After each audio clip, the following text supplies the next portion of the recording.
நம்ம இன்னைக்கு என்ன பார்க்க போகிறோம்னா, முதல் முறையாக மோத இருக்கும் அஜித் மற்றும் தனுஷ் படங்கள் நேருக்கு நேர் மோத இருக்குதுங்க. ஒரே நேரத்தில் முன்னதாக நீங்கள் பார்த்தீங்கன்னா அஜித் ரஜினி, அஜித் விஜய் இவங்க எல்லாம் நேருக்கு நேர் படங்கள் மோதப்பட்டிருக்காங்க. அஜித் ரஜினியோட காம்படிஷனில் பேட்டை விஸ்வாசம் திரைப்படங்கள் மோதலுக்கு உட்பட்டிருந்துங்க. அஜித் மற்றும் விஜயோட நடிப்பில் வீரம் ஜில்லா ஒரு பேட்சாகவும், துணிவு மற்றும் வாரிசு ஒரு பேட்சாகவும் அவங்க ரெண்டு பேருமே மோதிக்கொண்டது குறிப்பிடத்தக்கதுங்க. 2025ஆம் ஆண்டு ஸ்டார்ட் பண்ணி 2 மாதங்கள் இடைவெளி ஆகின நிலையிலிருந்து தற்போதைக்கு 36 படங்கள் தமிழ் ரீதியில் வெளியாக இருக்குதுங்க. அதில் 100 கோடியை தாண்டின திரைப்படம் எதுன்னு நீங்கள் பார்த்தீங்கன்னா விடாமுயற்சி திரைப்படம் மட்டும்தாங்க 100 கோடியை தாண்டி இருக்கு. இருந்தாலுமே அந்த திரைப்படத்துக்கு இன்ன வரைக்கும் லாபத்தை ஈட்ட முடியாத நிலைமையில தாங்க இருக்கிறாங்க. கண்டிப்பாக லாபம் பக்கத்தில் நெட்ஃப்ளிக்ஸில் சேல்ஸ் பண்ணும்போது கண்டிப்பாக அவங்க லாபத்து பக்கத்தில் வர்றதுக்கு வாய்ப்பு அதிகம்னு சொல்லியிருக்காங்க.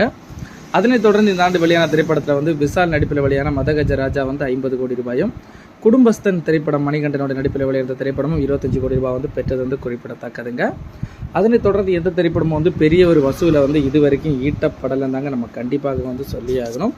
2024ஆம் ஆண்டு சேம் இதே மாதிரி தாங்க. கிட்டத்தட்ட நீங்கள் பார்த்தீங்கன்னா தொடக்கத்தில் எந்த திரைப்படம், அதாவது கேப்டன் மில்லராக இருக்கட்டும், அயலான் திரைப்படம் ஃபெயிலியர் ரீதியில் போனதுனால மே மாதம் வெளியான சுந்தர் சியோட இயக்கத்தில் வெளியான அரண்மனை 4 திரைப்படம் மட்டும்தான் ஒரு பிளாக் பஸ்டர் திரைப்படமாக அமைஞ்சது குறிப்பிடத்தக்கதுங்க.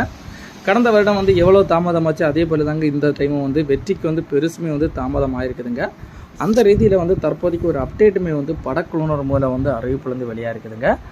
அதாவது ராகுல் தரப்பில் நீங்கள் பார்த்தீங்கன்னா குட் பேட் அக்லி திரைப்படத்தில் ஒரு அப்டேட் கொடுக்க இருப்பதாக சொல்லியிருக்காங்க.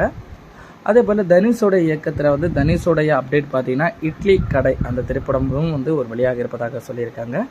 இந்த 2 திரைப்படங்கள் எப்போ மோத இருக்குதுன்னு பார்த்தீங்கன்னா ஏப்ரல் 10ஆம் தேதி தனுஷோடைய இட்லி கடை மற்றும் அஜித் நடிக்கும் குட் பேட் அக்லி திரைப்படங்கள் ஆதிக் ரவிச்சந்திரனோட இயக்கத்தில் வெளியாக இருப்பதாக சொல்லியிருக்காங்க. இந்த திரைப்படங்கள் தமிழ் சினிமாவுக்கு பெரிதும் லாபம் ஈட்டுறதுக்கு வாய்ப்புகள் அதிகம்னு சொல்லியிருக்காங்க. ஒரு பக்கம் அஜித்தோட நடிப்பில் உருவாகி கொண்டு வர குட் பேட் உக்கிலை திரைப்படத்தில் அஜித்குமார் மற்றும் திரிஷா நடிச்சிருக்காங்க. இந்த திரைப்படம் ஏப்ரல் 10ஆம் தேதி வெளியாகுதோ இல்லையாங்க. இந்த திரைப்படத்தை மே 1ஆம் தேதி இவங்க வெளியிட்டிருந்தாங்கன்னா கண்டிப்பாக அன்னை அஜித்தோடைய ஒரு பிறந்தநாள், அது மட்டும் இல்லாமல் கரெக்டாக வேலைக்கிழமையில் வந்திருக்குங்க 1ஆம் தேதி. கண்டிப்பாக ஒரு பெரிய ஒரு செலிப்ரேஷனாக இருந்திருக்க பார்த்துங்க. அந்த டைம் வைக்கிறாங்களா இல்லையான்னு நம்ம வெயிட் பண்ணி பார்த்தா தாங்க தெரியும். என்னை பொறுத்தவரை ஏப்ரல் 10 வைக்கிறத விட மே 1ஆம் தேதி வச்சா ரொம்பவுமே நல்லா இருக்குமா. ஏன்னா அஜித்தோட பிறந்தநாளே அன்னைக்கு தான் ஒரு கேங்ஸ்டார் மாறுபட்ட குட் பேட் ஒக்லின்னு சொல்கிற திரைப்படம் அமையப்பட்டதுங்க. தற்போதைக்கு நம்ம எப்படி இருக்குன்னு வெயிட் பண்ணி பார்த்தா தாங்க தெரியும். குட் பேட் ஒக்லிக்கு ஜிவி பிரகாஷோட அருமையான இசையமைப்பில் அந்த திரைப்படம் உருவாயிருக்குது. இந்த திரைப்படமும் கிட்டத்தட்ட 225 கோடி பட்ஜெட்டில் உருவாக்கி குறிப்பிடத்தக்கதுங்க. மைத்ரி மூவி மேக்கர்ஸ் அந்த திரைப்படத்தை வடிவமைச்சிருக்காங்க. அந்த திரைப்படம் எப்படி இருக்க போது நம்ம வெயிட் பண்ணி பார்த்தா தாங்க தெரியும்.